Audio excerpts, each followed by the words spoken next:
And we're back. We hope. How's it going? We good? Bueller. We good, homies? We good? Sip your tea. Sip my iced tea, y'all. It's still there. Balls. Okay. Okay, now I officially don't know what's causing it because... Volume too high? No, I don't think so. We're good on that. I'm gonna try it. Take the chair. Well, no, why don't you go ahead and put the stream in. Guys, I'm sorry. We'll be right back.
How about now?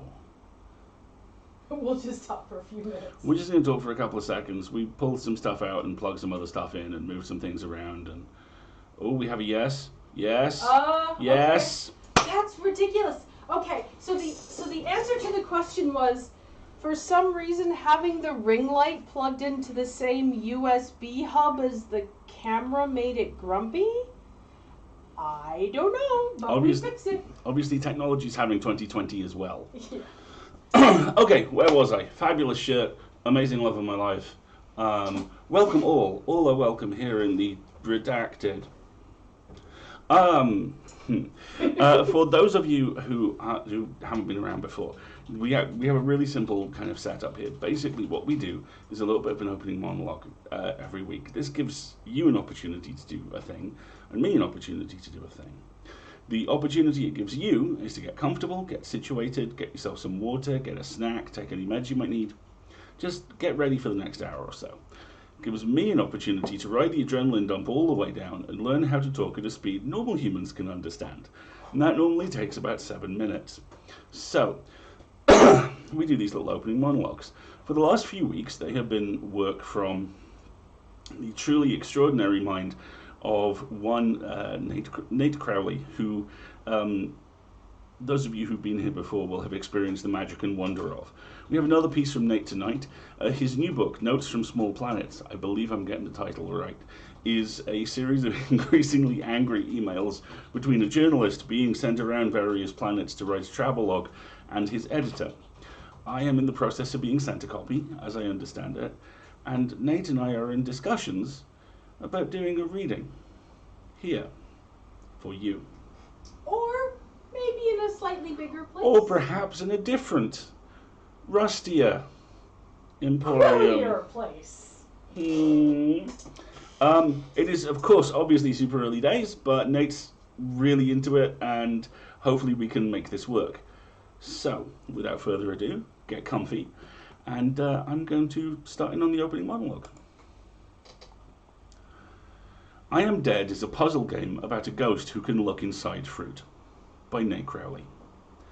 If you're a ghost and you walk through a wall, asks Richard Hogg in the tone of a man confronted with a real head-scratcher, do you get to see the inside of the wall? It's a good question, the kind which, for most people, might fuel a good half hour in a pub or a 2 a.m. chat with a partner who can't sleep. But for Hogg and his long-term collaborator, Ricky Hackett, who last year spun a thought about the simple pleasure of stacking shelves into the phenomenal Wilmot's Warehouse, it's a question worth writing a game about. That game is I Am Dead, and after watching Hogg and Hackett play for half an hour, it looks exactly like the tonic I need in the middle of this long, dark year. We start by having a look inside some fruit. A cucumber vanishes in 1,000 paper-thin increments, like an animation of slides from an MRI scan. We interpose ourselves in a lettuce, and its leaves rush past in a green flicker until a caterpillar is revealed sitting guiltily at its heart. Next to give up its secrets is a grapefruit tree, which was so lovely it requires a GIF to do it justice. And reader, he did indeed provide a GIF. Everything in I Am Dead has an inside, which shouldn't feel weird considering that's how physical objects tend to work, but in games we're used to all things being hollow, big parcels of nothing wrapped in the thinnest integument of texture, in an illusion that the smallest clipping error can shatter. So even though I Am Dead's world is bulbous and colourful, following the visual grammar of Hogg and Haggett's distinctive cartooning style, it has actual weight. It feels, bizarrely, intrinsically solid. The only thing with no heft to it, ironically, is the player character. He's called Morris, and he's a gentle, baffled sort of bloke in late middle age. He also happens to be dead, but that's nothing particularly frightening. Morris isn't out to avenge his killing or even find out how he died. He's just hanging around his beloved home, the seaside town of Shelmerston, trying to figure out what to do next. Luckily, he is soon joined by his dog, Sparky. Sparky's also dead, and as Haggett explains, she's the one that actually understands death, or at least a bit better than Morris does. As luck would have it, Sparky can talk. She tells Morris not to go near the grapefruits because all dogs hate fruit, and soon gets Morris's act together. She tells him that Shelmerston is about to get Pompeyed by the volcano it's built around, and that Morris can't just loiter about looking at his old home. He's got to save it. But how can Morris do that when the living can't see him and he can't interact with their world? Well, he might not be able to, but there's potentially someone who can. That someone is Ogden Beckett, who is also dead, and something of a local legend in Chelmsford. Everyone in the town has a story about this larger-than-life character, and Sparky reckons that if Morris can work out from these stories where they might be able to track down some mementos from Ogden's life, she can train her ghostly Jacobson's organ on his existential scent and track him down to seek his help. But how can Morris hear people's stories if he can't speak to them? Well, by going inside their heads and looking at their memories, of course. Doing so triggers a sort of mini-game cutscene hybrid, in which nudging controller buttons will bring a sequence of bizarrely distorted images into focus, while the NPC in question narrates their tale of Ogden. The patterns, as the memories fall into line, are beautiful, in a way that reminds you just how diluted the meaning of the word psychedelic has become. The game is a treasure hunt, I suppose. You're poking around the mines and the matter of Shelmerston looking for relics. Morris floats into the head of an amateur cricketer, for example. He's called Simon Grund, and he wistfully recalls Ogden playing a legendary game and batting ball after ball into the sea. Needless to say, one of those very cricket balls is to be found in a nearby lobster pot, encrusted with barnacles. There are other things to do, of course. Virtually everything in every environment is worth investigating for its whimsical secrets, and there are also some splendid side quests. These present you with abstract 2D images, which are cross-sections of objects somewhere in the world. Should you find the right transect for the object, you will discover Grenkins. Grenkins are a kind of pleasant spectral vermin, and each one is unique. They are pure Hogg Haggett doodling joy, and despite loathing collectibles in most circumstances, I want to find them all. I Am Dead's pleasures aren't just visual. There's a lot more dialogue in it than there was in Wilmot's Warehouse, and it's beautifully written. I was particularly struck by a brief portrait of an army officer who started a yoga retreat to try and be away from people, and who his robot assistant described as seeming like gravity was pressing down on him harder than other people. That's lovely. There are even facts about things, mostly true, which appear when you look inside them. In the short time I watched the creators play, I learned loads about both grapefruits and lighthouse lanterns, for example. The music has the same offbeat tranquility as the scenes it scores, and the voice acting is top-notch. Morris is played by David Shaughnessy, whose soft, grumbly West Country accent makes him possibly the most pleasant ghost I've encountered who isn't a Roman, but even he wasn't the highlight. That was a cormorant, voiced by Hogg and Haggett's friend and designer of both physical and digital games, Minkette. We found this bird on the roof of the lighthouse, and it told us a very simple story about being a cormorant in a voice that was so funny I've just gone back to laugh at it again. All in all, I feel I Am Dead feels like a much more personal piece of work than Wilmot was. Both Hogg and Haggett have experience of seaside towns of the kind Shelmerston archetypes, and I spot many of their interests tucked into the edges of the game. At one point, we look inside a vacuum cleaner and see a little tin Buddha, and Hogg pipes up, "That's based on a real thing. That happened to me. I accidentally hoovered up a little tin Buddha and I had to cut the hoover open to retrieve it." Colourful tetrahedrons then appear in the Buddha's head as we look through it, forming a weird scintillating pattern, and Haggett reflects on how nice it looks. "There's all this lovely animation that just comes out of slicing 3D geometry," he says, "in a way we couldn't predict until we made it and sliced through it." The tetrahedrons represent enlightenment. Hogg deadpans. It's worth noting that this game is also very, very funny, in a way that really appeals to my sense of humour in particular. At one point, we find a burly construction worker imprisoned in a weird concrete bollard thing for being rowdy, and I laughed out loud. There are also fish people, who when I see them are queuing up for toast. "They used to live in the sea caves," explains Haggett, "but now they're here on the surface more often, and they're obsessed with dry food. Admittedly, that was mainly an excuse to put loads of toasters in the game, though, because they're great to look inside." We look in the toasters. I can see what he means. These are not pretentious men, and yet, still, I can tell that I Am Dead has some big but quiet things to say about death and change in memories. Morris loves Shelmerston, and he wants to stick around there, but according to Haggett, he can see it's changing in ways he's not at ease with. I have a feeling Morris's story will lead him to the realization that it's time to move on, and I can't help myself. I ask if it's got a happy ending. "It does," says Haggett, at the same moment as Hogg says, "Does it?" in the same tone as Thor saying, "Is he though?" "There's a lot of sad stories along the way," concedes Haggett after a moment. "It's bittersweet. I suspect it's going to make me utterly fucking sob. There's nothing morbid or hammy or overly sentimental about I Am Dead, but I can almost smell the sadness in the way you can smell when it's about to rain. I know that in this case, the rain will be coming out of my face." I Am Dead is nearly done, apparently, and out very soon, though the Steam store page won't be pinned down past a broad 2020 release window. Nate Crowley. There you go. So something called a hype train is happening. Yes, what is that? It's as IRQ has says, it's when lots of people make donations at the same time, and it's apparently helps us get more emojis. So I'm happy. Fantastic. Thank you for the hype train, everybody. I am acknowledging it, and I'm excited by it, and I understand it now. I have learned. So. You know how I tweeted about my boss randomly yelling David in work? Yes, Becky. David. Get on the refrigerator! Happens a great deal around here. Thank you, Jax! So, everybody in the chat. Oh, I'm gonna have to refill your water halfway through this. I'm good. Okay. I'm good. Everybody in the chat is interested in this game. Thank you, Nate. It's also coming out for the Switch. Really? Yeah, we may need to have some Switch action on this. So I can explore toasters and cucumbers. That'll be fun. Hey. So how's the week been? Weird. The week's been weird. I know I say that an awful lot, but it kind of has been. This week has been kind of the precipitous drop-off from Worldcon, where all the stuff has finally been put away. It won't last. I mean, there are all the kind of, "Here's what I learned from Worldcon" pieces, which will shortly be being written, all apparently by Drexel, judging by that tone of voice. David, we should put on a convention. David, it would be amazing. No, David. No. Anyway, something big just happened. I don't know what it is. Yay! And then there are cows.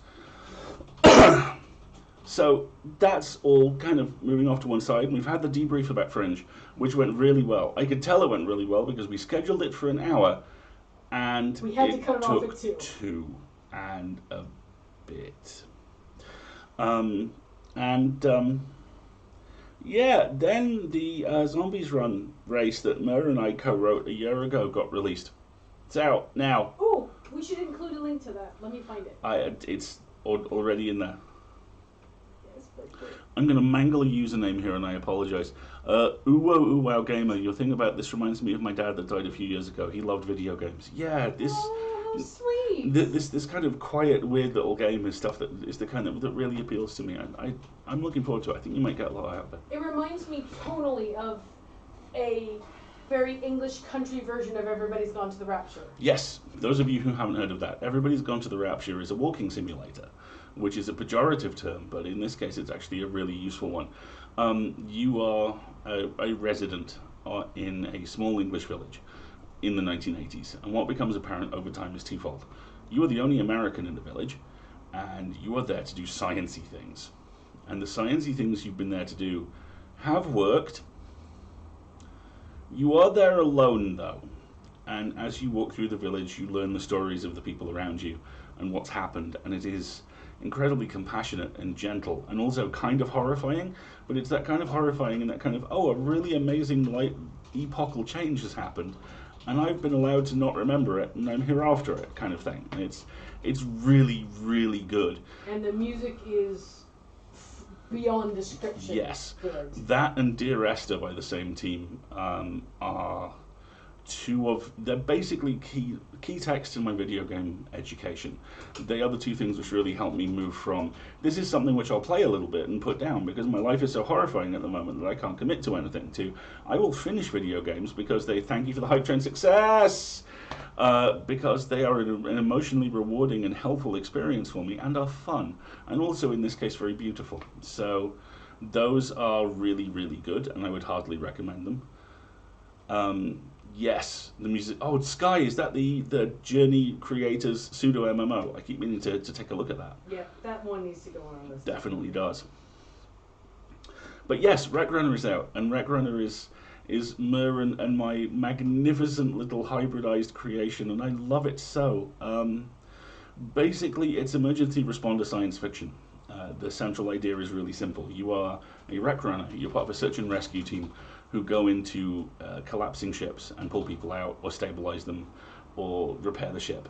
And you are Rec. Your job is basically your specialty, because G.I. Joe primary military specialty cards are locked into my brain. Your specialty is basically you are a Swiss Army knife. You can do a little bit of everything. And you must talk about the drones, the chat says. And the drones. Oh, the drones which are voiced by the sister whose name I can never remember from Wooden Overcoats. And oh my God. I can't remember her name. Oh, and I think it's Antigone Funn. The actress, I have the details in the Twitter, but in the Twitter. In the goddamn Twitters. But Beth Iyer, that's it. Beth does this incredible thing where the drones are just really happy to be there and very enthusiastic, and they have a lot of feelings, often all at once. And bad puns, because Alistair wrote them. And bad puns, because Mer and I have very similar brains. But no, just hearing the first 30 seconds of it and getting to the first drone's jaunty untrue, I was just like, oh my God. And there's also Eats, who is my favourite character, and I suspect is Mer's favourite character also. Eats is Hunk from Voltron. Eats is Bolin from Legend of Korra. Eats is the character who goes, what? Really? That seems bad? I'm trying to find Eats' voice actor who is non-binary. Yes, and this is the genius thing about it, because and this is something which came entirely from Mer. Obviously, no one is specifically gendered in the script, but in my head, because in my head Eats looks a lot like Hunk from Voltron, who looks a lot like me, Eats tended ale. And then I heard the dialogue, and I thought, no, that's Eats. Eats is clearly non-binary. And it blew my mind. It is genuinely one of the most extraordinary performances I've ever heard. They've done such amazing work. The Thembo. Nice. But yes, the two training missions for Rec Runner have been released now. The big mission, I think, is coming at the end of the week, and we put our hearts and souls into this. We really did. There's some really interesting and fun team dynamics. There's kissing, non-cis het kissing.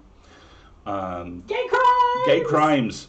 In fact, be gay, do crimes is kind of the secret motto of the big mission in the end. True. Yes. The thing is riddled with jokes and and references and in jokes. I mean, everything. Like, the one or two character names you get, there will be people who go, did you really do that? And the answer is yes. Yes, we did. For example, I'll give you the least interesting one. You work with an officer called Josette Duffy, who is in charge of the search and rescue unit. Characters with the surname Duffy have existed in my fiction since I wrote it. I don't know why, they just have.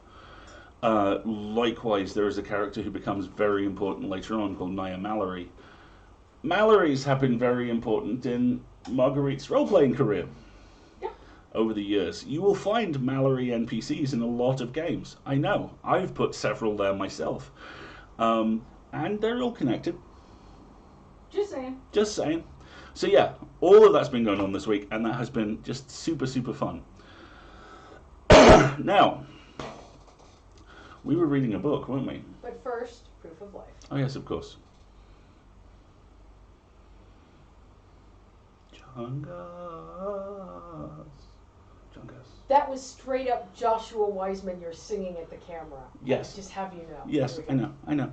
There is Chungus. Chungus. Chungus also yielded fruits this week. I made bread from the flesh of Chungus. This is getting very disturbing. And every Catholic priest I've ever known is going, Alistair. And several of them are dead, but they're still doing it. Okay, someone has asked, what is Chungus? We have a couple of new folks. Okay.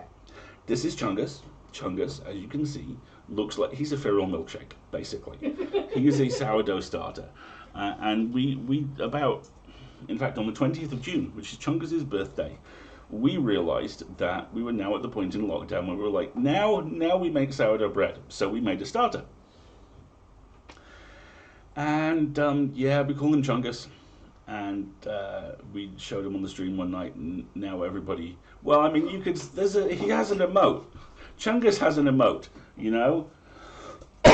He doesn't just have an emote. Thanks to Specky, who is in the chat this very night. Now, I keep notebooks with recipes I like to make in them, which are slightly bigger than this. You can absolutely bet one of these is going on the front of the next one. Specky sent us some other stickers as well. No, fuck you. Statement begins. And from the game that we have just finished on the stream, Dingus!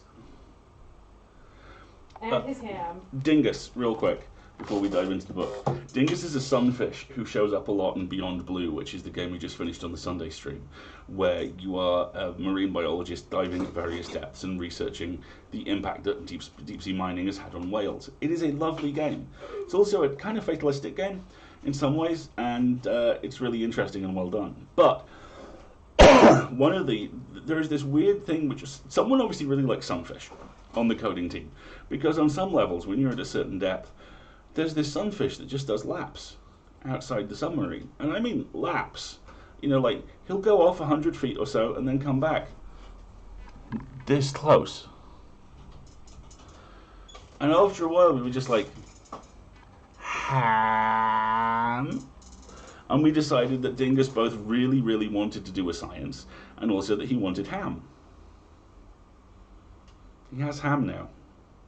Dingus himself has yet to appear, but he will, and when he does, he will have ham. So, go on. And somehow this just became a very funny joke. Yes, because we now have the ham next to the A and M letters, so it now says ham. So we were reading a book. I think you're good and warmed up now. Do you need a refill on anything before you dig in? I'm all right, I think. Why don't you give everybody a brief recap and a reminder of the content warnings, which are accents, and murder, and murder, and sweating.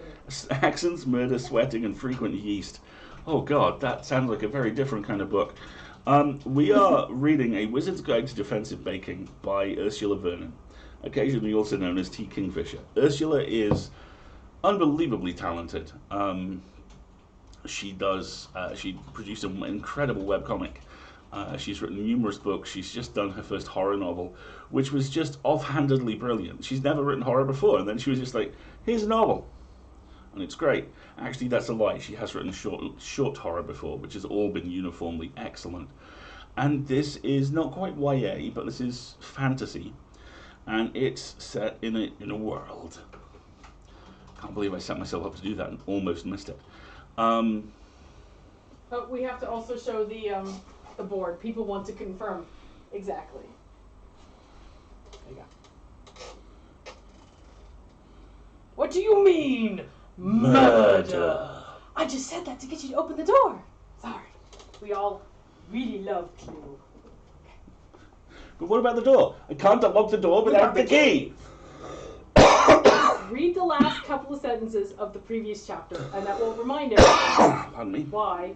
What do you mean, murder? So, our main character is a magic user who lives with her aunt. And this is a world where magic is everywhere, and as a result, unfocused. So if you're a magic user, you'll be a magic user in one particular way. One of her aunt's favourite customers is a carpenter who can ensure that no piece of wood ever has a knot in it. Our heroine talks to dough. She can persuade it not to collapse. She can control it a little bit. She can make cookies dance, which is why they always have gingerbread men in store at the bakery, because it's really good for business. And one time she did this, first off, was with a sourdough starter. A sourdough starter that collapsed because for various reasons they couldn't get to it to feed it that day. And she plunged her hands into it and begged it to not die, and it didn't. It lived and began eating rats. And thus Bob was born. Bob the sourdough starter, which we encountered last week and which several people pointed out is very clearly part of an OTP with Chungus. And you know what? I'm alright with that. So, what I'm going to do is read the last couple of lines of the chapter we finished on last week, and then jump into the next couple of chapters. So, this is your chance.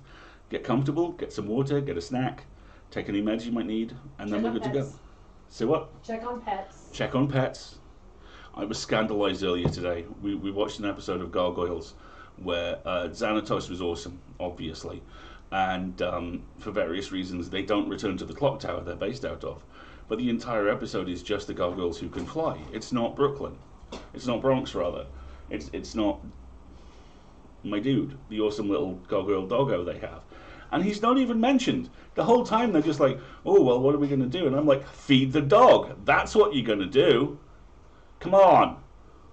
Go with the program. Anyway. Xanatos! We should do a whole stream which is just you talking about how much you like Xanatos. He is such a great supervillain because he's just like, yeah, okay, I did that.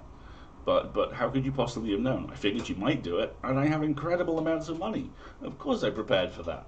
What do you take me for? I love the massive differential between Goliath, who is very strong, basically indestructible and very decent, and could successfully be conned out of money by a biscuit, and Xanatos, who would shank his mom for an Oreo, and at the same time has no concept of the meaning of love. And I find the way they interconnect really interesting and fun. We're about a third of the way, 13 episodes into season 2. Which is 52 episodes long. I can only assume the reason why the series creator didn't work for a few years after this was he was asleep. Anyway, book. Here we go. So this is the recap at chapter 2? Yeah. Very nice, said Master Elwich. It's not much, I said, embarrassed. Better than I can do, he said, and winked at me. I know he's another magicka, but I've never seen him do anything but straighten bent wood. Still, that's got to be more useful than making cookies dance. When everyone had been shooed out of the shop, which took a while in the case of Miss McGrammer, I went back into the kitchen, just in time to be accused of murder. And now we continue. What? There was a new man in the bakery, and he didn't look like he was interested in tea or sweet buns. He was wearing dark purple robes past his ankles, and the hems were not dusty at all. The street sweepers do a good job once the snow is melted, but not that good. He definitely hadn't walked here. This is Inquisitor Oberon, Mona, said Aunt Tabitha in the very careful voice she uses for customers that are being difficult. I looked at her and she made a very tiny shake of her head. A warning, obviously, but against what? You, girl, said Inquisitor Oberon, folding his arms. You claim to have found the body, do you not? That was a sneaky sort of question. I found the body when I came to work this morning, yes. At 4 in the morning. He looked at me over his glasses. They had tiny, fussy metal frames, the sort of glasses that a bird of prey would wear if its eyesight had started to go. I'm a baker, I said. I always come to work at 4 in the morning. My voice sounded weak and scared, which was no good at all. I sounded like I was apologizing for the hours that bakers keep.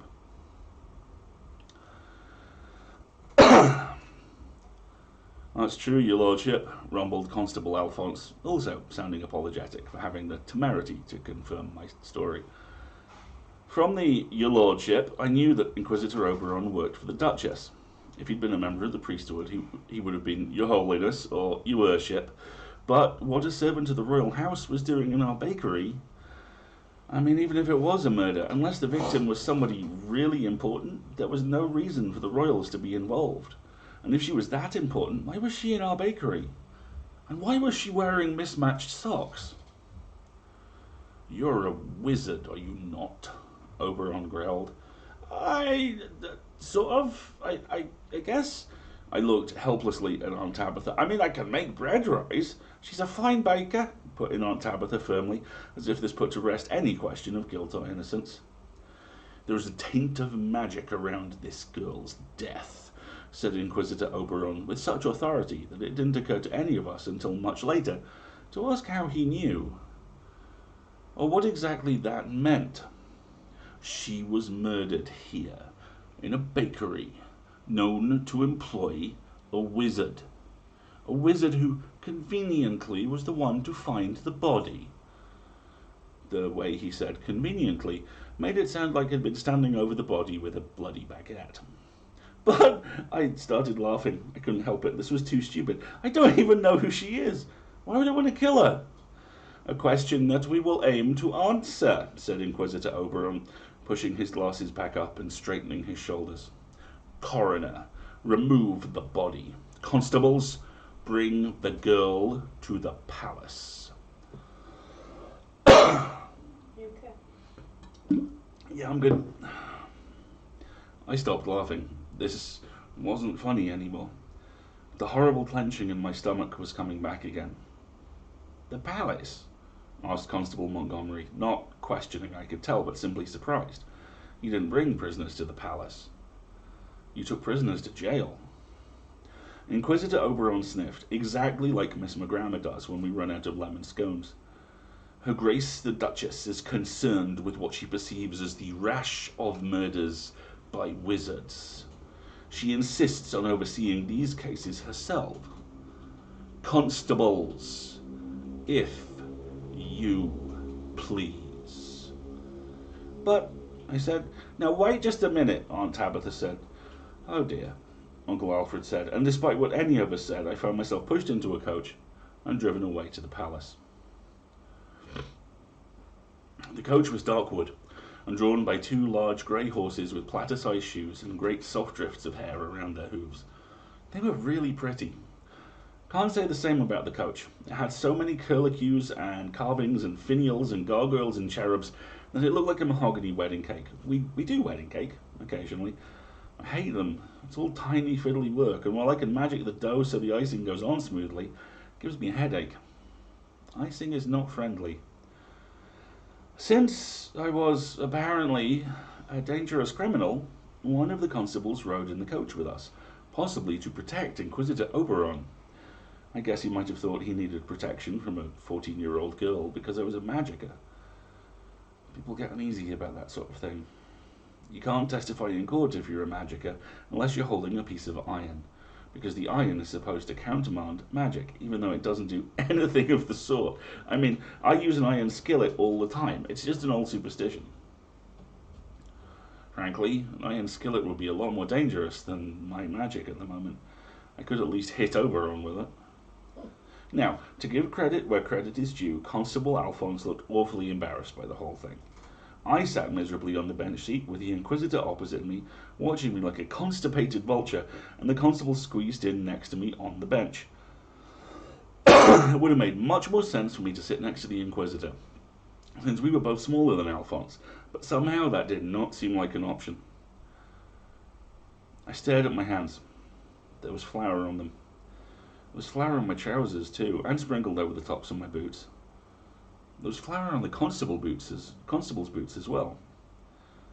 No flour had adhered to the hem of the Inquisitor's robes. The robes apparently did not do flour. This was not the worst day of my life. The day when I was 7 and I'd found out that both my parents had died of the cold fever. That was the worst. But this was definitely in the running for second worst. The coach rattled through the streets. Every bump transmitted up the wheels and directly to my bones. For all the carvings, the carriage really was not well sprung. Now, there's probably a moral lesson in that, but I wasn't in the mood, so I just folded my hands together. We rumbled past the big clock tower. The clock's been stopped forever. It's a landmark. It doesn't have to be functional. Still, it couldn't have been much past 7 in the morning. 3 hours. Just 3 hours. If I were back in the bakery, I'd be almost done with the early baking, and I'd be starting on the second round. The delicate pastries, the tarts that require little individual crusts, mixing up all the stuff that needs to be chilled or settled overnight so they'd be ready for tomorrow. The bread sponges would have to be set out to trap the wild yeast. With none of that done, Aunt Tabitha would work all day. She'd still be short of bread tomorrow. Will this take long? I asked plaintively. That will depend on your guilt or innocence, said the Inquisitor in a voice that was not reassuring. I stared out the window and wondered what the Duchess was going to do to me. Everybody calls our land a kingdom, but that's just a holdover from the old days, hundreds of years ago. There's just a bunch of cities now, each with their own little government and their own army and their own laws. Nation-states, if you want to use fancy words like the priest. Some of them have kings, but they only control the city and the land around it. Our city is called River Braid, and it is called that because of the canals. We don't have a king. We had a bunch of dukes and a couple of earls, and I think there was a prince at some point in there. But for the last 30 years, the person in charge, that's the Duchess.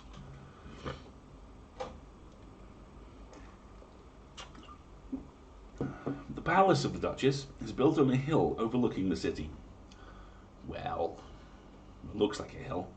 Actually, it's the remains of the former half-dozen palaces, which sank like everything else here, except for one which burned down. Because it's higher, the streets slope up, and the buildings are more expensive because their basements don't flood every spring. There are stories that underneath the palace are old catacombs that used to be old dungeons, full of the ghosts of prisoners who were forgotten when the old buildings were walled up. There are also stories that there are still people under there, who live by eating rats. But nobody really believes them. Much. Really hoped that I wouldn't have a chance to find out for myself.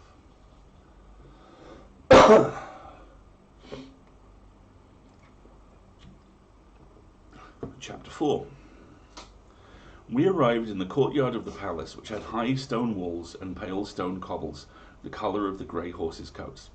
Inquisitor Oberon leapt out before the coach had come fully to a halt. "Bring the prisoner," I heard him say as the door swung behind him.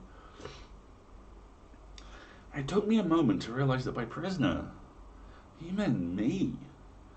Probably that was pretty slow of me, but it had been an awful morning, and some part of my brain, the bit that had been laughing hysterically earlier, still couldn't get over how completely impossible this was. Me. A prisoner. I bake bread. The worst thing I'd ever done in my life, the absolute and complete worst, was the time I was 10 and snuck out with Tommy the butcher's son, and we stole a jug of sacrificial wine from the chapel down the street and drank it. I was sick as a dog. Tommy threw up. My headache the next day was so bad it felt like divine retribution, and honestly it might as well have been. But really, that isn't the sort of thing that gets you dragged up before the Duchess. We have a vital question in the chat. Mm-hmm. For fan art purposes, is Chungus Bob's ship name Bungus or Chob? I don't know, Bungus sounds amazing. Go with your heart. Go with your heart. I'd never ever seen the Duchess close up. When she goes out for parades, there's always a crowd and a lot of guards around her. Bring the prisoner. How had this even happened? Who was the dead girl in the bakery? A large hand opened the door. It was attached to a guard who was wearing shiny armor and looked very, very military. He reached the other hand inside the coach and made a beckoning gesture, then clicked his tongue, as if I were a dog. I looked at Constable Alphonse. He looked as bewildered and uncomfortable as me. There was another, slightly more impatient, tongue click. I held out an arm and was grabbed, not unkindly, but very firmly, and lifted out of the carriage. Inquisitor Oberon was tossing out orders on the other side of the courtyard. Most of them went by without making any sense. I caught the last one, though. Take the girl to a waiting room. She will be judged at the afternoon audience. I disliked judged only slightly less than I disliked prisoner. Actually, you know what? Come to think of it, I wasn't all that keen on girl either when it was delivered in that tone of voice. Girl. Aunt Tabitha is allowed to call me girl. Weird men in robes who think I murdered someone are not. The guard in the shiny armour took me through a pair of doors set in the wall of the carriage yard. It seemed really dark after the brightness outside, and the hand on my arm was hurrying me along, so all I saw was a blur of doors and corridors with shiny tile floors that clattered under my boots. The guards' feet didn't clatter. Maybe they wore soft-soled shoes so they wouldn't scuff the tile. Or maybe they took lessons in how to walk without sounding like they were wearing horseshoes. Prisoner for the afternoon audience, said the guard, holding my arm. There was that word again. I blinked a few times. My eyes had adjusted enough to see two more guards standing on either side of a small door.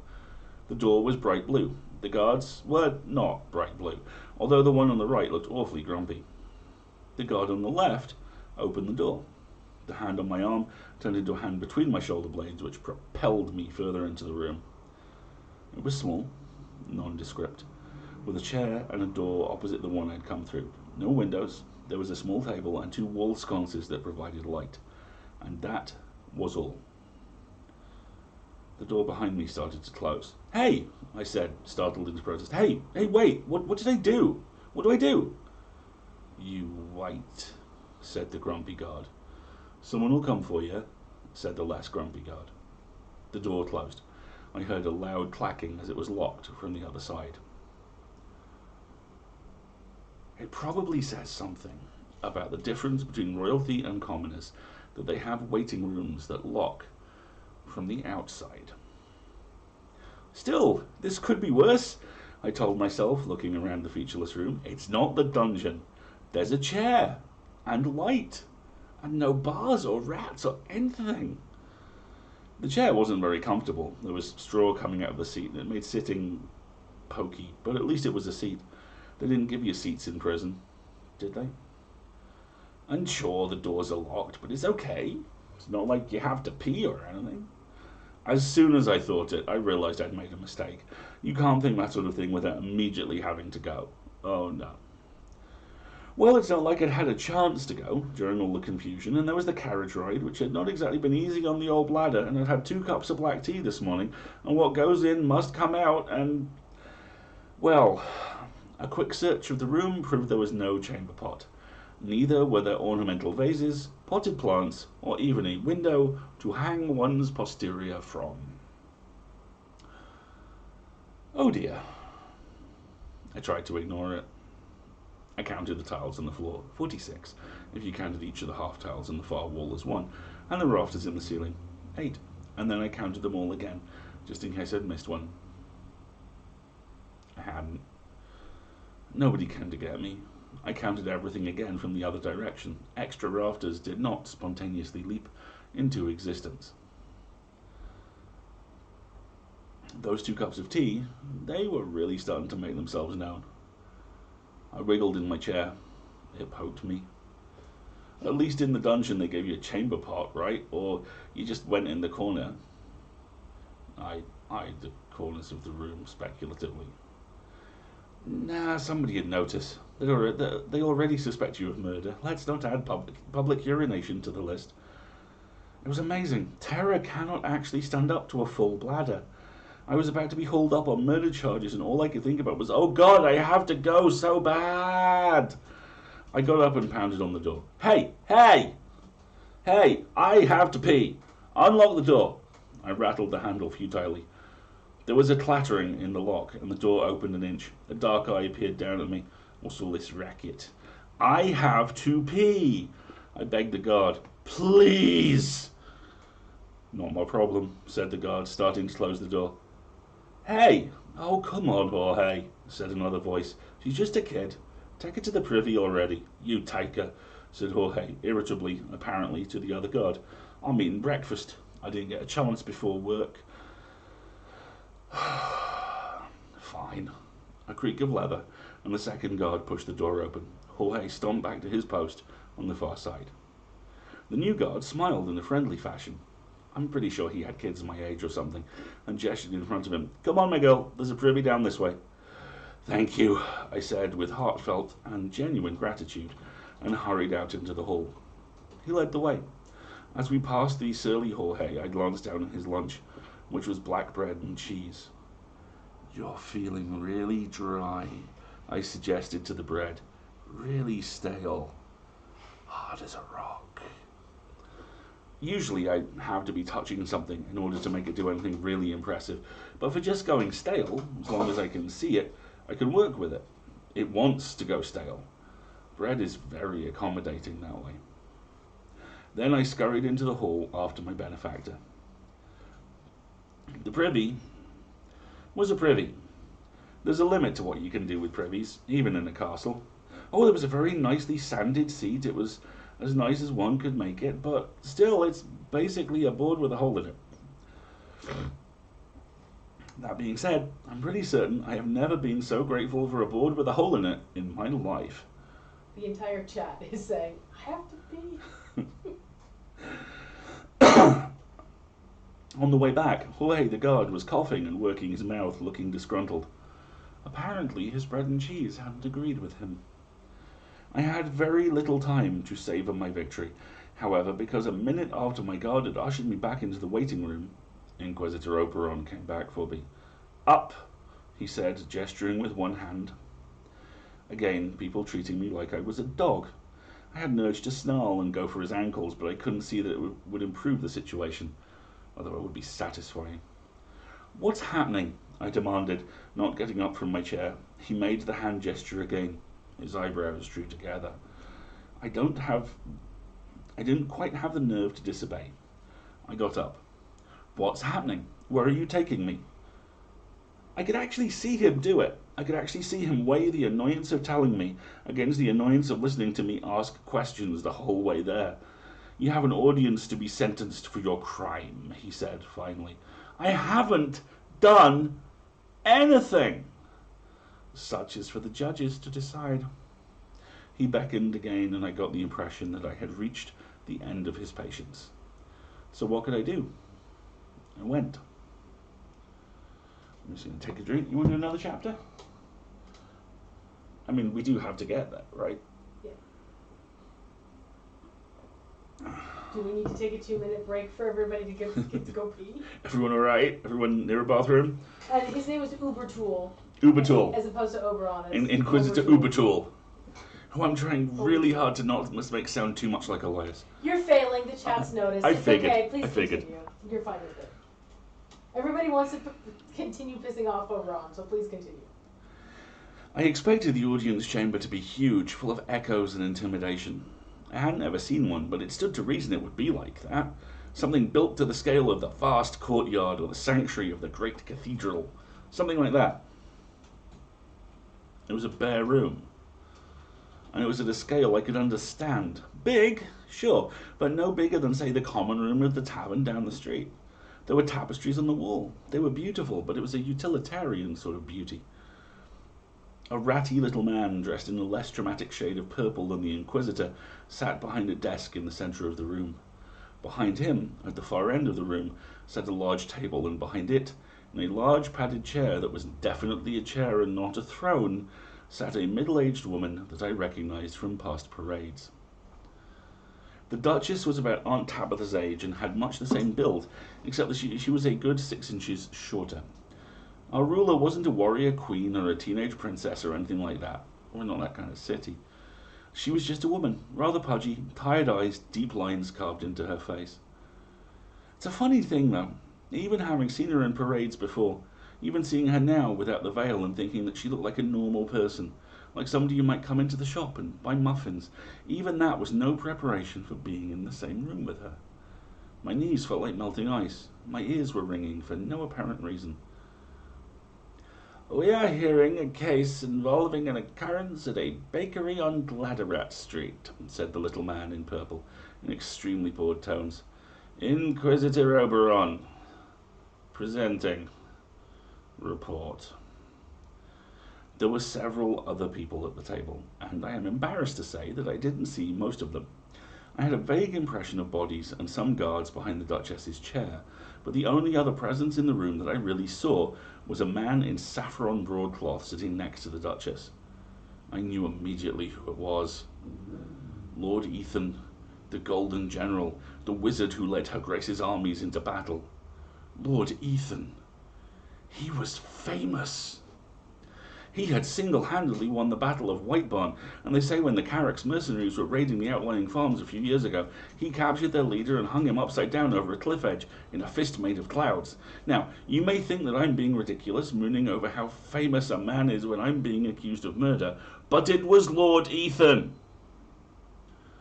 The closest we had to a living legend, like one of the heroes in the old stories who slew monsters. He had a chiseled jaw and wavy hair, the colour of melted butter, dark eyes like cinnamon, and broad shoulders. And look, I'm not doing this well at all, right? He sounds like a pastry when I do it. He looked heroic. Let's leave it at that. It looked like he should wear gleaming armour and carry a sword that sang. More than that, he looked nice. His lips were quirked up in a smile as he leaned to the Duchess and murmured something into her ear. I wished he'd speak to me. Didn't matter what. I'd like to buy a dozen blueberry scones. Would have been just as good as, follow me, we'll save the kingdom together. Better, in fact, because I at least knew what to do when somebody bought blueberry scones. It occurred to me suddenly that the Inquisitor was talking. He'd probably been talking for some time, but I'd been wool-gathering about Lord Ethan and scones. However, he'd just uttered the word murder, which is a remarkably good word for focusing one's mind. This girl was found with the body, the Inquisitor continued, sounding bored. I found the body, I burst out. I wasn't found with the body. The man in purple gave me an annoyed glance that said very clearly that I was holding up the process. If I would just hurry up and be guilty, they could get this over with. By refusing to cooperate, I was wasting everybody's time. That made me angry. It might just be work to them, but it was my life. I buried my hands in my apron and clenched them into fists. Found the body, said the Inquisitor with a sigh. Very well. Obviously suspicion in this case is sufficient. Excuse me, said a woman's voice. The Duchess was speaking. The Inquisitor looked startled. Did she not usually speak during these procedures? Was everything conducted between the two men in purple, and the Duchess just sat there? I'm 14. Politics aren't my strong suit. Still, that didn't seem right at all. Tell me, child, said the Duchess kindly. Do your parents know where you are? My parents are dead, Mum. No, not Mum. You're talking to the Duchess, not a customer. Your Grace. Do you have no family to live with, child? Oh, no, yes, I do. I work for my Aunt Tabitha at the bakery, Your Grace. I actually lived in my own little room over the top of the glassblower shop, 6 doors down, because the bakery didn't have any spare rooms, and nobody thought it was a good idea to sleep in the basement with Bob. I spent 7 days a week at the bakery anyway, so it was nice to have somewhere else to go, and the room over the glass kilns was really nice and warm. If you didn't mind the occasional, shattering. And Aunt Tabitha was good friends with the glassblower's wife, and she brought me soup whenever I got sick. Now, all of this seemed entirely too complicated to explain to the Duchess. Fortunately, she didn't seem interested in asking any follow-up questions. She turned and consulted in a low voice with Lord Ethan. The Inquisitor's hand came down on my shoulder and squeezed so hard I jumped. I wondered if I dared to worm away. Would he hurt me? Would he do that in the presence of the Duchess? Would I look like a mistreated girl or a troublemaker? I clenched my fingers tighter in my apron and gritted my teeth. "Tell me, child," said the Duchess. "Are you a wizard?" "No, Your Grace. I mean, not a real wizard. Not like..." The Inquisitor's fingers dug brutally into my shoulder. I tore my eyes away from Lord Ethan and looked hopelessly at the Duchess. She smiled a little. I hadn't expected that. It gave me the courage to go on. "I can magic bread, Your Grace. Make dough rise, keep the muffins from burning, make sure they come out the pan clean. Just bread, though. I can't do anything but bread. Well, icing sometimes a little, but it's harder." I was babbling. I stopped. Lord Ethan leaned over and murmured in the Duchess's ear again. "Could your magic kill someone?" asked the Duchess. Her voice was quiet, but stern.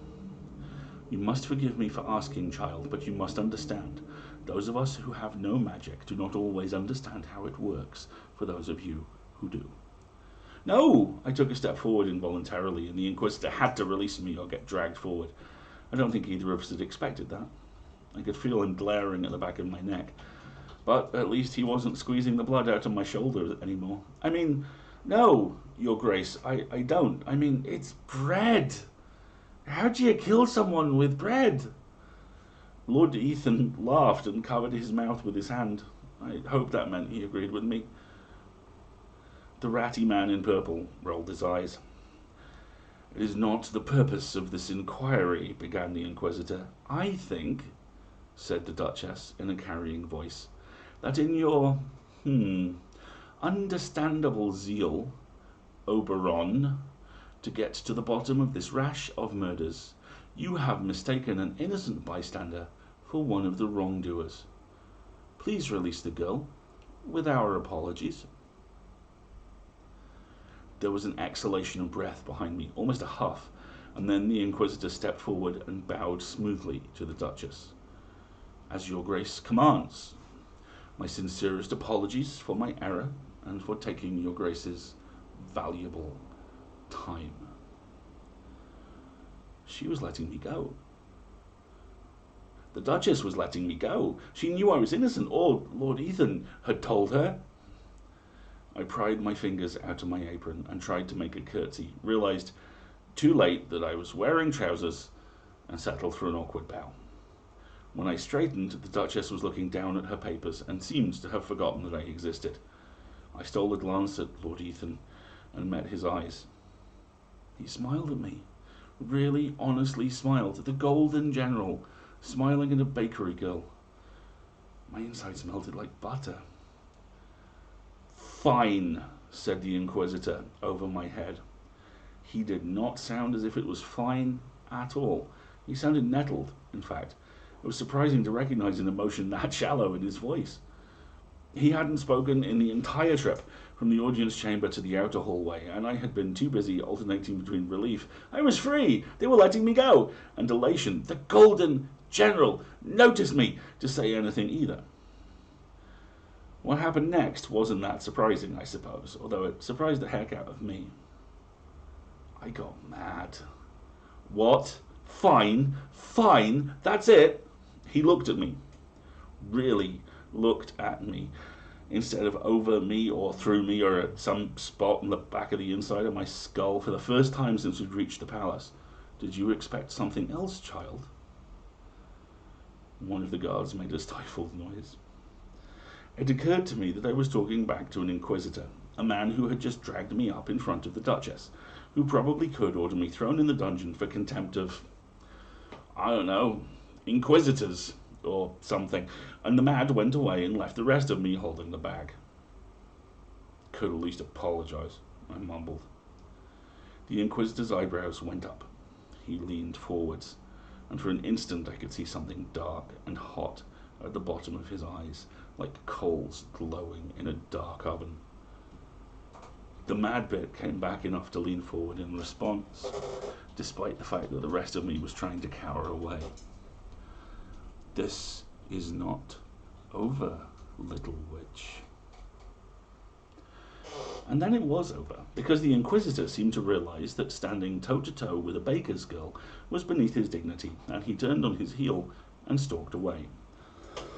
A guard grabbed my shoulder, shaking his head. My shoulder was beginning to get awfully tired of this treatment. I was going to have finger marks on that arm for days. "Don't know how lucky you are, Magica," he said ruefully, hurrying me down the hall. The man part of me did not want to let go of the matter quite yet, and really didn't like being called Magica in that tone of voice. But he opened the door and pushed me through it. "But you're free to go," said the guard. "I suggest you do go. Now," and shut the door. I stood there, and I stared at it for a while. I was at one end of the long courtyard we'd entered that morning. There were no carriages in the yard now. All the guards were pointedly not looking at me. I was a good 3 hours' walk from home, assuming I could find the right canal and follow it all the way. How dare they drag me all the way up here, find me innocent, and then not give me a ride back home? How dare they? I thought about bursting into tears. I mean, the mad feeling had receded, and what it left was this hot, itchy feeling behind my eyes.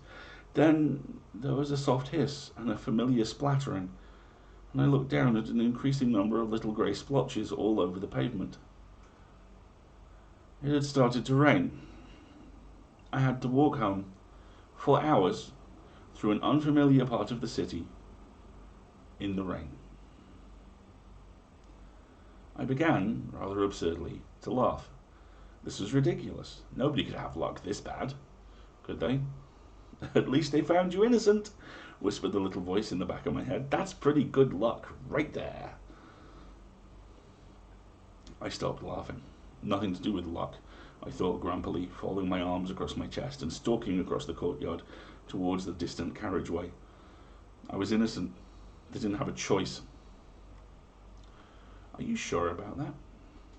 This was too much, particularly on top of the rain. Of course they had to find me innocent. That the Inquisitor might have had the ability to find me guilty of a murder I hadn't committed wasn't something I wanted to think about. The rain started to come down with increasing enthusiasm. I paused at one side of the gateway. I was going to get soaked. I was already fairly soggy, and the rain was just getting warmed up. I looked back at the guards. They were donning oilcloth slickers. It didn't look like any of them were going to come over and offer me a carriage ride home. I was hungry. I was tired. I was mad. I was a very long way from home. The baking wasn't going to get done until I got there. If the baking didn't get done, well, it would be bad. I wasn't going to get any closer to home unless I started walking. So I gritted my teeth and started. And I think that's a good spot to leave it. I'm going to mess Oberon up. The chat is indignant at Mona's treatment. There will be baking justice, this I swear.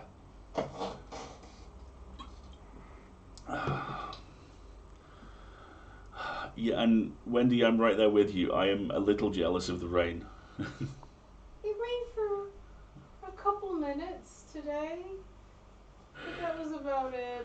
It's always the mark of a good villain. I'm seeing so many people going, "Screw this guy! What a douche!" He's awful. I'm really looking forward to discovering that he actually has context and depth, or we're just going to throw him into a pit that's on fire. One of the two, maybe both. You know what it might be time for? Have a sip of water. Drink your tea, all dramatic. Drink your tea.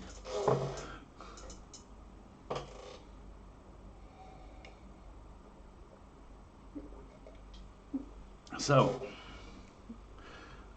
high-class shirt. Fancy tea? Fancy tea. We're going uptown this week, folks. We got some poetry for you. Oh, yes. Yes, indeedy. I'm going to change this. Remember, Alex approved. Alex approved. So, who recommended the Keats? Was it Jax? I don't remember. We had a couple of requests last week for specific poems, which we looked up, and then you were on Twitter, I believe it was earlier today, mentioned and that Wendy, shenanigans were going to be poetry, and we got a couple more recommendations. Yes.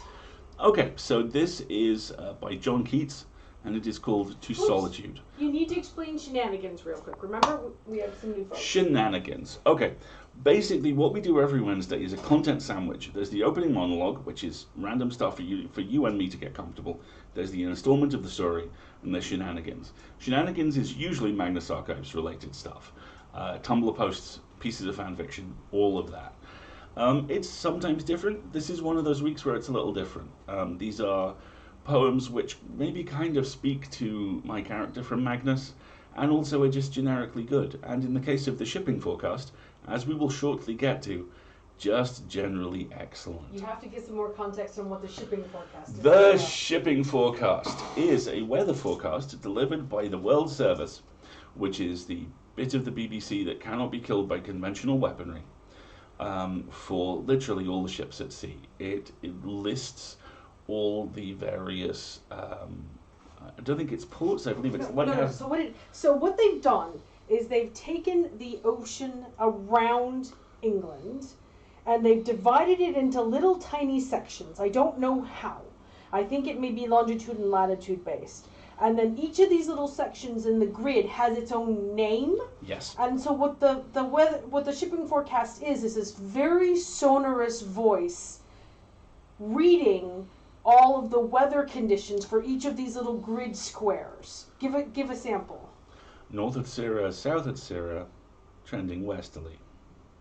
And it's just that, on the hour, all night long. And I know lots of classmates when I was going to law school who would fall asleep listening to the shipping forecast. It's this Fortean cultural thing in the UK, and I think it's Wendy who pointed out that there was a poetry contest run about the shipping forecast. And we have one of those poems. And one of those poems is here tonight. We're going to wear tonight. We'll put some. You can put some links to the shipping forecast. Yes. In the. I believe there's also a request from Wendy for me to read it. That won't be this week, but we will do the full list another time. We have to get a full list of the locations, but we have one of the poems.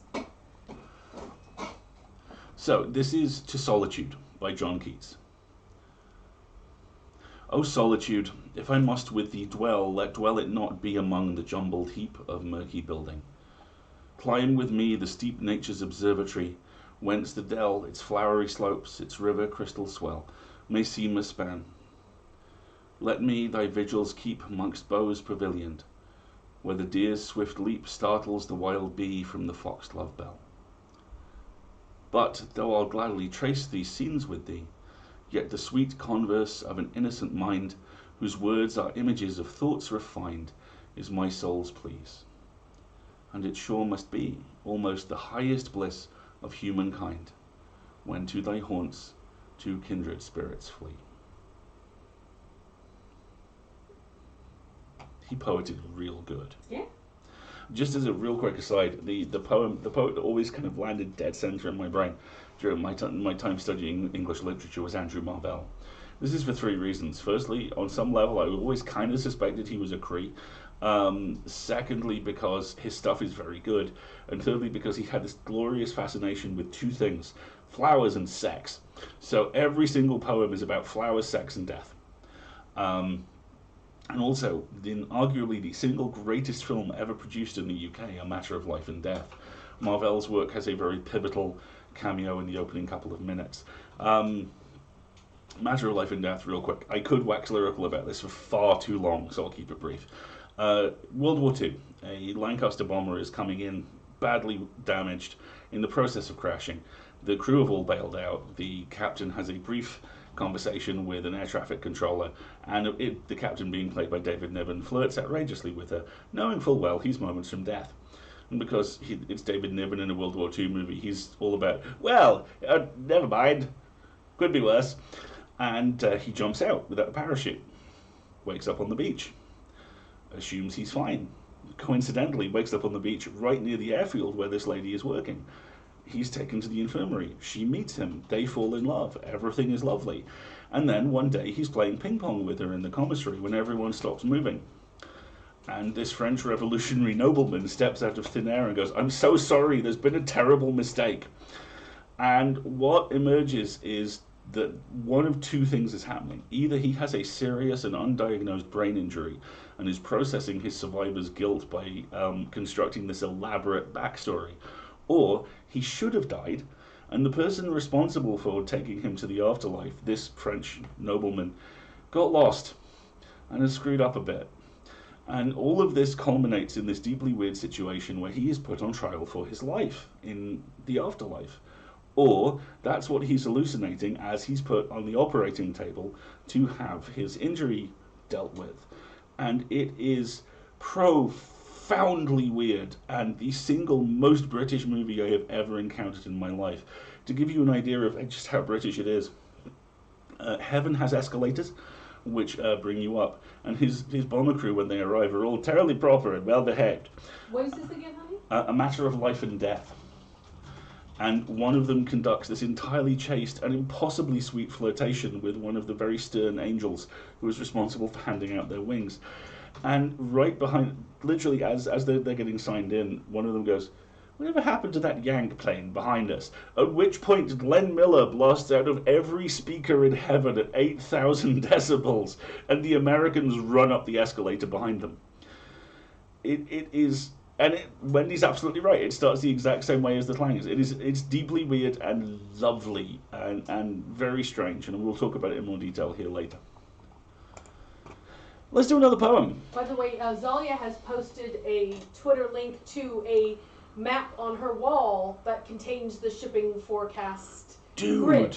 And I put a, you can look it up on Wiki, obviously. That is awesome. Thank you, Zalia. This was another request. This is Antigonish. I Met a Man Who Wasn't There by Hugh Mearns. Yesterday, upon the stair, I met a man who wasn't there. He wasn't there again today. I wish he'd go away. When I came home last night at 3, the man was waiting there for me. But when I looked around the hall, I couldn't see him there at all. Go away.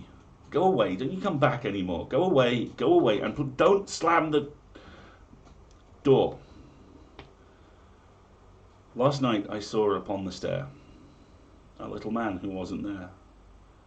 He wasn't there again today. Oh, how I wish he'd go away.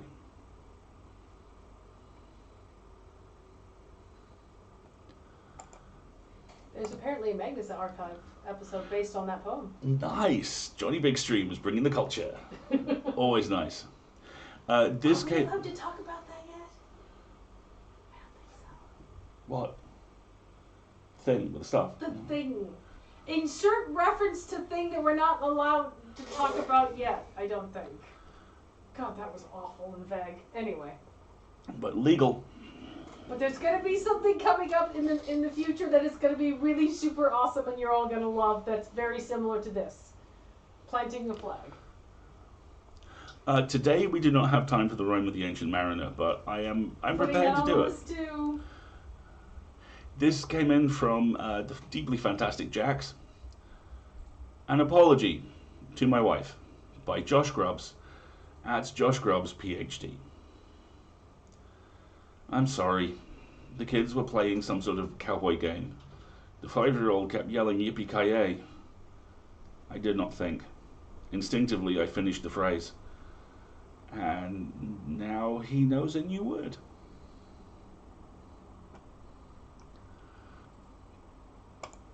I like that. That was a really good spot, Jax. Thank you. My favorite reference to that is still the Leverage episode, where it takes place in the patent office, which is one of my favorite things. Anyway, yes, it is an obvious die-hard homage. Elliot does the fight scenes. He has an outside cop he's talking to. They construct the whole legend about how he's a cop who's in the wrong place at the wrong time, and he's horribly outnumbered and outgunned. He does the fight scene. He tosses off the line over his shoulder, and he says, "Yippee-ki-yay," and then it smash cuts to another character in the archives holding up a piece of paper going, "Found it!" And I just love that. It's one of my favorites. Also Elliot. Oh, duh. Also one of my favorites. All right. And we're going to finish with one of the shipping forecast poems requested by Wendy. This is by Basil Ransom Davies. Yes, that is his name. The skipper sank another rum and stared into the night. Is this the Hebrides, he asked, or just the German Bight? The first mate poured himself a tot and answered, don't ask me. For all I know, it's south at Zera, or the Irish Sea. They summoned up the boatswain, who'd been at the bootleg gin, and suggested Southeast Iceland, with a disrespectful grin. Then fiddled with the radio, as though it were a toy. They tipped the numbskull overboard, called the cabin boy. Now the young lad was a simpleton. He stank of rot gut wine. No flicker of intelligence, of morals, not a sign. He mumbled, Dogger, Fisher, either that or Dover sole. He went into the briny with a kind of western roll. The captain and his number one took equal turns to pour, as wicked winds whipped up the waves and battered Britain's shore. Both pissed as newts they slumbered as the ship went round and round. You don't need navigation when you don't care when you're bound. Nicely done. I like that one. All that English education pays off. You're very good at reading poetry. I stood next to my dad for... How old am I? That's not answer. There we are. For a measurable amount of time. My father is a... Oh God! Yes, you did just do jazz hands, didn't you?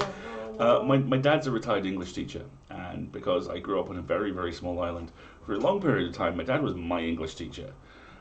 Which is a sitcom waiting to happen. Should probably get around to writing it. But he loves poetry. He's always loved poetry, and he was always really good at teaching it and teaching Shakespeare. And I have the ability to read it quite well at sight as a result. Cool. See, German poetry is great as well because it's really good Lego. I love German as a language. You stick words to stuff until something hits. Jazz hands and finger guns. It's what we're here for. Jazzy finger guns. Let's not. No one wants to see that. It sounds like a private detective name. Jazzy finger guns and the escape of the Maltese Falcon. I don't know. Jazzy finger guns and the Parmesan shadow. The Parmesan shadow? Okay. Okay.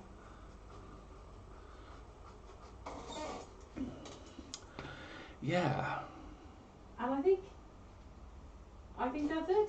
I think it is a noir pirate. So, thank you very much for joining us, as ever. This was deeply, deeply lovely, and I'm always really look forward to this stream, and you folks are always really good value to read to. Real quick, just seeing Eldridge's thing. I'm so sorry about your grandma. Maybe poetry, maybe like a piece of classic poetry. She might like that. Yeah. So that's Wednesday, and that's Mona and the Inquisitor. Oberon. We will be back on Sunday between about 10 and 12 when we will continue playing and probably finish Abzu, or as I like to call it, Swimming in Feelings, Part 2. That's a really chill stream. It's 10, like I say, 10 till 12. It's mostly coffee and chat and a pretty video game happening in the background. We'll then be back here next Wednesday at 10 p.m. for more of Mona continues on her quest for yeasty vengeance. And we have other stuff coming up. I can tell you that we're in the process of locking down my second Rusty Quill stream. We've got some ideas on what we can do with it as well, which are all really exciting and fun. And also a couple of guest appearances on various other shows are going to start hitting in the next couple of weeks. At Worldcon, Marguerite and I guested on Skiffy and Fanty when they did their super deep dive discussion of the Old Guard, and that's now been released. Yeah. And we'll drop a link for that in the show notes because that was a really fun show to do. And I'm also in the process of scheduling a guest appearance on Jordan Shively and Brock Wilbur's fantastic Caring Into the Void, which is just this superb show where Jordan and Brock take turns telling each other awful true horror stories and then finding something deep and meaningful and hopeful in them. It's increasingly one of my favorite things. Have you not been on this show before? Right? That's right? That's like your personal brand. This is something awful, but it's okay. I have a vague memory of them asking me when I first started out, and I was like, yeah, we should totally do this. And then the last 2 years happened. But yeah, guest appearances galore, all manner of other stuff. And we'll see most of you on Sunday, and we'll see the rest of you back here on Wednesday. Thank you so much, folks. This has been a blast. Thank you for all the new subscribers. Yes. Especially. And also for all the hype train science, which I am still in the process of learning. But hopefully this means more modes, which will make me really happy. And I'll wear the other shirt next week too. What other shirt? The other Hawaiian shirt. You have another Hawaiian shirt? You showed it to me tonight. Oh, yeah. Yeah. We bought you a t-shirt for tonight, and I completely forgot about it because then it got hot. Kitten in the pocket. Hawaiians. Yeah, exactly. That'll have to happen too. Fantastic. All right. Good night, All right. everybody. Have a good night, everybody.